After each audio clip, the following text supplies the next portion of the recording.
Hello అండి, నేను doctor Sriranjani, gynaecologist and fertility expert. రెగ్యులర్గా మేము చూసే అంటే మమ్మల్ని అడిగే క్వశ్చన్, ప్రెగ్నెన్సీ కన్ఫర్మ్ అయ్యాక మొదటి నెలలో వచ్చే మార్పుల గురించి చెప్పండి అని చాలామంది అడుగుతూ ఉంటారు.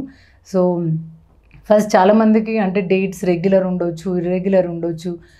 ప్రెగ్నెన్సీ టెస్ట్ చేసుకోవాలంటే కూడా ఎందుకు, ఎలాగూ నా సైకిల్స్ ఇర్రెగ్యులర్ కదా అని వాళ్ళే అనుకుంటారు. అలా కాకుండా కొన్ని స్పెసిఫిక్ లక్షణాలు ఉంటాయి అన్నమాట ప్రెగ్నెన్సీ కన్ఫర్మ్ అయినప్పుడు.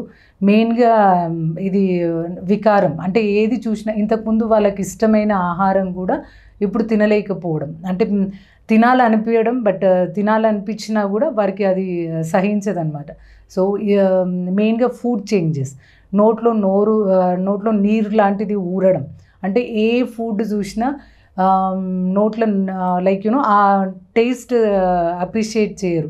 ఇంతకుముందు ఇష్టంగా తినే నాన్ వెజ్ అటువంటిది కూడా ఇప్పుడు వాళ్ళకి అసలు అది స్మెల్ కూడా పడదు. వండేటప్పుడే ఒక రకమైన అనీజీనెస్ అనేది తెలుస్తూ ఉంటుంది. మళ్ళీ వాళ్ళు ప్రెగ్నెన్సీ చెక్ చేసుకోకముందే ఈ లక్షణాలు అంటే లైక్ ఆ మహిళలో మనం మార్పులు అనేది చూడడం జరుగుతుంది.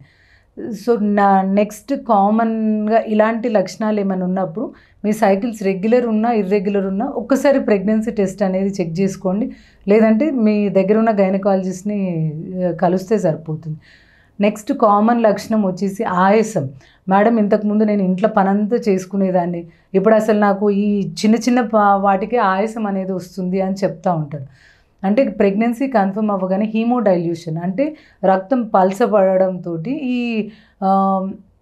ఆయాసం, ఏ చిన్న పని చేసినా వారికి ఆయాసం రావడం, చిన్న చిన్న వాటికి అలసిపోవడం, ఎక్కువసేపు లైక్ అంటే వాళ్ళ రెగ్యులర్ నీడ్స్, రెగ్యులర్ యాక్టివిటీస్ కూడా చేసుకోకపోవడం, ఎక్కువగా నిద్ర రావడం, అంటే ఇంతకుముందు మధ్యాహ్నం నేను అస్సలు నిద్రపోకపోయేదాన్ని, ఇప్పుడు నాకు ఎప్పుడు లేని నిద్ర వస్తుంది.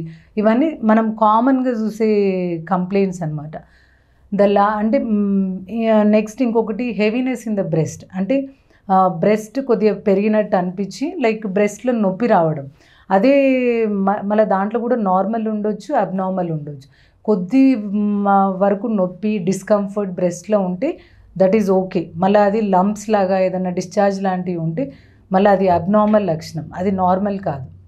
సో ఈ మార్పులు అనేది మనకు ప్రెగ్నెన్సీ కన్ఫర్మేషన్, అంటే ఇప్పుడు డేట్ రేపు ఉంది నాకు, ఇంకా డేట్ మిస్ అవ్వకముందు కూడా చాలామందికి ఈ లక్షణాలు మనం చూడడం జరుగుతుంది. సో ఇలాంటి లక్షణాలు ఏమైనా ఉన్నప్పుడు, మీకు ఇంతకుముందు మీరు హెల్తీగా ఉండి సడన్గా కొద్దిగా యాక్టివిటీ తగ్గి మీరు ఒక రకమైన బ్లోటింగ్ సెన్సేషన్ ఉన్నప్పుడు ఒక 4-5 రోజులు, అంటే ఆ ప్రెగ్నెన్సీ కన్ఫర్మ్ అవుతూ ఉండొచ్చు, అలాంటప్పుడు కొద్దిగా రెస్ట్ తీసుకోవడం, అట్లా లాంగ్ జర్నీస్ అట్లాంటివి అవాయిడ్ చేయడం, మీకు ఏది ఇష్టమైతే అదే తినడం, అంటే అనీజీనెస్ ఉన్నా కూడా ఇష్టం లేకున్నా తినడం, అలాంటివి తింటే మళ్ళీ వామిటింగ్స్, వికారం, వాంతులు అయ్యి మళ్ళీ మీరే ఇబ్బంది పడతారు. సో అలాంటి లక్షణాలు ఏమైనా ఉన్నప్పుడు ఫస్ట్ ప్రెగ్నెన్సీ డౌట్ ఉంటే డేట్ మిస్ అయ్యే వరకు కొద్దిగా రెస్ట్ తీసుకొని, ప్రెగ్నెన్సీ డేట్ అంటే మీ పీరియడ్స్ మిస్ అవ్వగానే ఇమీడియట్గా ప్రెగ్నెన్సీ చెక్ చేసుకొని మీ దగ్గర ఉన్న గైనకాలజిస్ట్ని కన్సల్ట్ చేస్తే సరిపోతుంది. చాలామందికి వాంతులు కూడా ఇంకా డేట్స్ మిస్ అవుతాయి, ఇంకా నా డేట్ ఇంకొక 3 రోజులలో ఉందనంగా కూడా మేడం వాంతులతోటి వస్తారు. నాజియా అంటే వికారం ఉండడం యాక్సెప్టెడ్, బట్ వాంతులతోటి అంటే ఏది తినలేకుండా వచ్చే కేసెస్ చాలా రెగ్యులర్గా చూస్తూ ఉంటాం. సో ఇలాంటి అంటే మీ రెగ్యులర్ బాడీలో మార్పులు ఎప్పుడన్నా మీరు నోటీస్ చేస్తున్నట్టయితే ఇమీడియట్గా మీరు ప్రెగ్నెన్సీ ప్లాన్ చేసుకున్న వాళ్ళైతే ఒక 4-5 రోజులు ఇంకా డేట్ ఉంది అన్నా కూడా కొద్దిగా రెస్ట్ తీసుకొని, ఇలాంటి లక్షణాలు ఏమన్నా ఉంటే డేట్ మిస్ అయినాక ఇమీడియట్గా టెస్ట్ చేసుకొని దగ్గరున్న గైనకాలజిస్ట్ని సంప్రదిస్తే దానికి తగ్గ టెస్టులు చేసి తీసుకోవాల్సిన జాగ్రత్తలు చెప్తారు. Thank you.